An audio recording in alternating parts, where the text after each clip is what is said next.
I stood in the very back row of St. Patrick's Cathedral, my hands trembling slightly as I breathed in the heavy scent of white orchids that filled the massive nave. It was October 14th, a crisp Saturday morning, and outside, Fifth Avenue was already buzzing with weekend shoppers. My younger sister Ashley was about to marry my ex-husband Ryan in just a few minutes. The irony of this situation was so bitter I could have laughed. But I wasn't there to laugh. I was there to tell the truth. 3 years earlier, I never could have imagined being in this position. Ryan and I had been married for 9 years.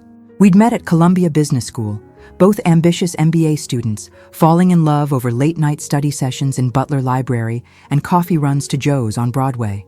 Our wedding had been a fairy tale affair at the plaza, with Ashley as my maid of honor, stunning in her blush-pink Vera Wang, crying happy tears during my vows. The divorce came 2 years later. Ryan said he felt trapped, that our marriage had become all about climbing the corporate ladder, that we'd lost ourselves in the Manhattan rat race. I accepted it, though it shattered my heart. What I didn't know was that he'd been having an affair with Ashley for 4 months already. My own sister, my blood, the girl I'd protected from mean girls at Spence School, with whom I'd shared a bedroom in our parents' brownstone on the Upper East Side. I discovered their betrayal by accident, 5 months after the divorce. Sarah, my best friend since we were freshmen at NYU, had seen them kissing in Central Park, embracing by the Bow Bridge like some Nicholas Sparks movie. She'd taken a photo, not out of malice, but from pure shock. When she showed it to me over brunch at Balthazar, my eggs Benedict went cold as I stared at the image, hoping my eyes were deceiving me. The confrontation with Ashley was devastating. We were in her Soho loft, the one Daddy had bought her for her 25th birthday. She cried, fell to her knees on the polished concrete floor, said she hadn't meant to fall for him, that you can't choose who you love. Love doesn't follow rules, she kept saying. But I knew rules. The rule of sisterly loyalty, the rule of trust. She'd broken them all. My parents were torn apart. Mom tried to mediate, organized tense family dinners at their brownstone where you could cut the tension with a knife. Dad retreated to his study, burying himself in his Wall Street Journal and bourbon, avoiding the conflict. The rooftop terrace where Ashley and I had played as girls, with its view of Central Park, was still there. But now that view felt like mockery. I threw myself into my work at the agency. 14-hour days, working weekends, anything to avoid thinking. Tyler, my colleague from the creative department, tried to cheer me up, invited me to Broadway shows, rooftop bars in Brooklyn. But I declined everything. I wasn't ready to live again. Then the wedding invitation arrived. Thick cream cardstock, gold foil lettering, a photo of them at the top of the rock. Ashley delivered it personally, took the elevator up to my 20th floor apartment in Tribeca. "Please come," she'd begged, her voice breaking. "You're my sister. I need you there." I took the invitation, closed the door without a word. The invitation sat on my kitchen counter for weeks. Every morning with my Starbucks, I'd stare at it. Every evening, when I got home from the office, it became a silent witness to my loneliness. Sarah advised me not to go. My therapist, Dr. Williams on Park Avenue, said I should do what felt right. But what felt right in this chaos? 2 weeks before the wedding, I had a dream. Ashley and I were kids again, playing hide and seek in our grandparents' house in the Hamptons. She'd hide behind the antique grandfather clock. I'd always find her. But in this dream, I couldn't find her. I searched everywhere, called her name across the dunes, but she'd vanished. I woke up crying. The next day, Mom called. Ashley had bought her dress from the same boutique at Bergdorf's where I'd bought mine. She'd even wear grandmother's Tiffany diamonds, the ones from the 20s. It was as if she wasn't just stealing my husband, but my memories too. Mom begged me to come, for the family's reputation. I agreed, already knowing I wouldn't be a silent observer. The days before the wedding, I prepared. Not for the celebration, but for my performance. I knew exactly what I'd say, when I'd say it. I practiced in front of my bathroom mirror until every word was perfect. Sarah tried to talk me out of it, said I'd regret it. But regret was a luxury I could no longer afford. The morning of the wedding, I woke before dawn. Manhattan was still sleeping, only the garbage trucks making their rounds. I put on my black Chanel dress, bought specifically for the occasion. Black to a wedding, a silent protest. I left my hair down, wore the Tom Ford perfume Ryan had given me for our 5th anniversary. Every detail was calculated. The Uber ride from Tribeca to Midtown took 20 minutes. I had the driver drop me at Rockefeller Center, needed to walk to calm myself. Fifth Avenue was already filling with tourists. No one noticed the woman in black walking toward the cathedral. Each step strengthened my resolve. St. Patrick's was decorated magnificently. White orchids and roses everywhere, candles casting warm light on the neo-Gothic arches. Guests were arriving gradually. I recognized many faces. Mutual friends from Colombia, colleagues from both our firms, forced to choose sides. Most avoided my gaze, others nodded awkwardly. Aunt Catherine from Boston hugged me tightly, whispering that she understood. I sat in the last pew, right on the aisle. From here, I could see everything while remaining relatively invisible. The organ began playing Pachelbel's Canon, the same piece from my wedding. My fists clenched involuntarily. Ryan entered, looking sharp in his custom Tom Ford suit. His best man, his brother Michael, whom I'd always liked, stood beside him. Ryan's eyes swept the cathedral, landed on me briefly. Surprise, then discomfort in his eyes. He hadn't expected me to come. The music swelled. Everyone stood. Ashley appeared at the entrance, on Daddy's arm. She looked breathtaking, I had to admit. The dress was almost identical to mine had been. Ivory silk with French lace, a cathedral train. Dad looked older, tired. These past 2 years had aged him. As she walked down the aisle, our eyes met. In hers, I saw nervousness, guilt, but also hope. Hope that this day would mark a fresh start. She smiled tentatively. I didn't return it. Dad delivered her to Ryan, kissed her forehead, sat beside Mom in the front row. The priest began the ceremony. His words about love and faithfulness sounded like mockery. Love that knows no bounds. Faithfulness that lasts a lifetime.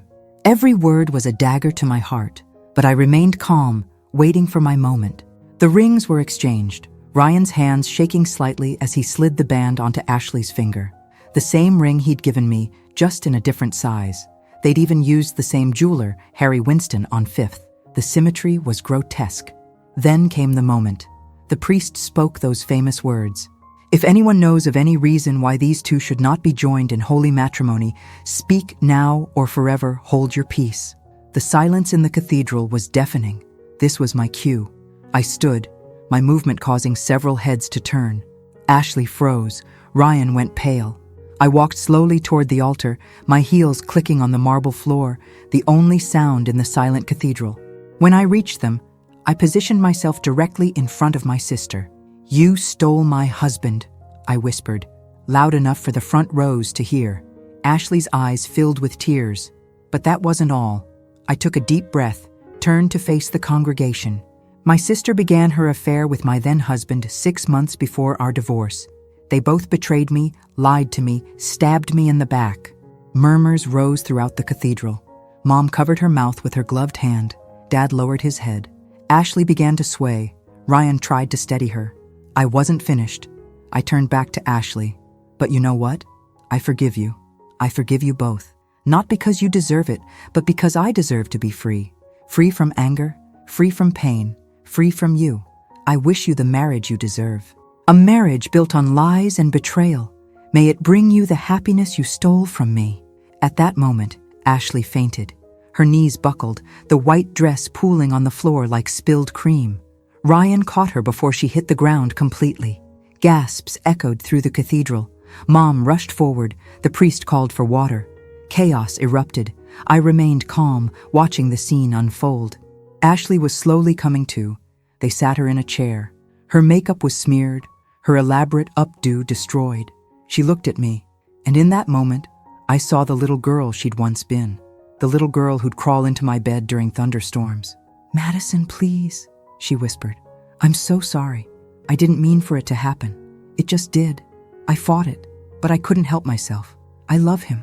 I love him so much it hurts." Her words were sincere. I could feel it. But sincerity couldn't undo what had been done. Ryan stepped forward, his face a mask of anger and shame. "You have no right, Madison. Our marriage was over long before Ashley and I. You were married to your career, not to me.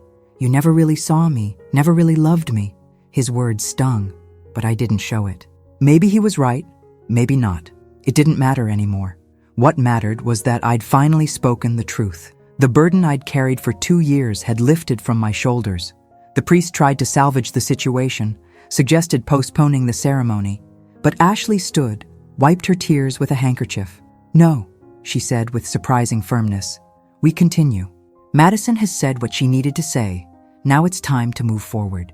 She took Ryan's hand, repositioned herself before the altar. The guests sat down hesitantly, the tension palpable. The priest continued, his voice uncertain. When he reached the kiss, the entire cathedral held its breath. The kiss was brief, almost shy, not a moment of triumph, but a cautious step into an uncertain future. As they turned to leave the cathedral, Ashley stopped in front of me. "Thank you," she said quietly. "Thank you for coming. Thank you for telling the truth. And thank you for forgiving me, even though I don't deserve it. You'll always be my sister, Madison. Always." I just nodded, unable to speak. They continued arm in arm through the confused crowd of guests. I remained until the cathedral was nearly empty. Only Sarah waited for me, seated in one of the back pews. We left the cathedral together, stepping out into the Manhattan sunshine that had broken through the clouds. The air was crisp with autumn, smelled of new beginnings. We went to the Campbell Bar in Grand Central, ordered 2 martinis. "You were incredibly brave," Sarah said. "Or incredibly crazy. I'm not sure which." We both laughed, the first real laugh in months. It was liberating. The weeks following the wedding were strangely quiet. Ashley sent photos from their honeymoon in Turks and Caicos, the same resort where Ryan and I had honeymooned. I deleted them without looking. Mom called daily, wanting to reconcile the family. I needed time, I told her. A month later, I received a letter. Ashley's handwriting, which I knew by heart from years of past notes. She wrote about her guilt, her shame, but also about her love for Ryan. She wrote about our childhood memories, our unbreakable bond as sisters. At the end of the letter, an ultrasound image. She was pregnant. I sat for a long time, staring at that blurry image. A new life, innocent of all this drama. A child who would be my niece or nephew, regardless of what stood between us. I understood then that forgiveness wasn't a single act, but a process. A long, painful process. I called Ashley. Her voice was thin, anxious when she answered. "Congratulations," I said. The baby was the first step. We met a week later in Central Park, walked for hours around the reservoir.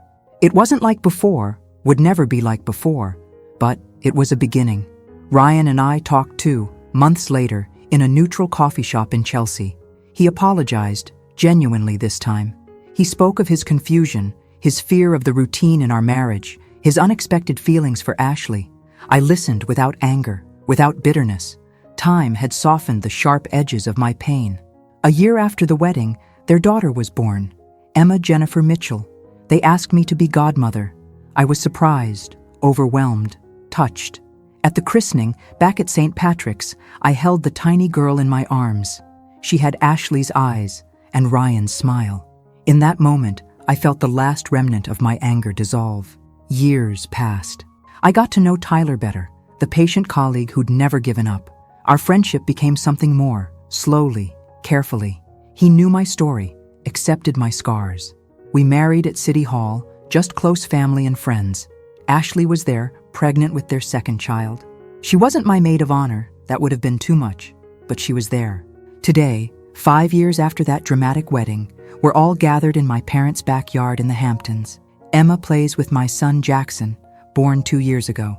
Ashley and I watch them, sipping rosé, talking about ordinary things. The past isn't forgotten, never will be, but it no longer defines us. Sometimes when I see Ashley and Ryan together, I still feel a small twinge, but it's not pain anymore, rather the memory of pain, a scar that aches when the weather changes. They're happy, in their way. I'm happy, in mine. Perhaps everything had to happen exactly as it did. Family is complicated. Love is complicated. Forgiveness is the most complicated of all. But in the end, we're all just humans trying to find our way. Ashley is still my sister. The bond between us was stretched to breaking point, but it didn't break. It's different now, more careful, more conscious. But it's there. The truth I spoke that day in the cathedral changed everything. Ashley's fainting was the moment the mask fell. After that, we could only be honest with each other. It was painful, chaotic, but necessary. Sometimes you have to destroy everything to rebuild. My name is now Madison Johnson. Tyler's surname, a new chapter. But I'm still the woman who stood up that October day in St. Patrick's Cathedral to speak the truth. That act doesn't define me, but it's part of my story. A story of betrayal and forgiveness, of pain and healing, of the complicated love between sisters.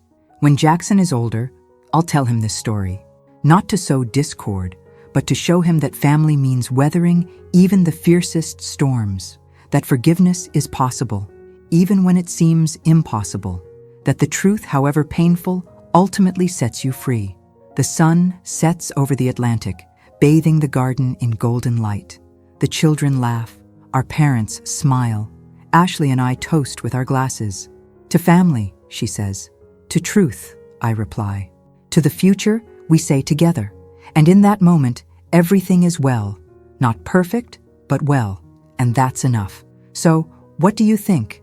Have you ever experienced such a betrayal? How would you have reacted in my position? Let me know in the comments below. And if this story touched your heart, please subscribe to my channel for more real-life stories. Every story is unique, but in each one, we find a piece of ourselves. Until next time, I'm Madison.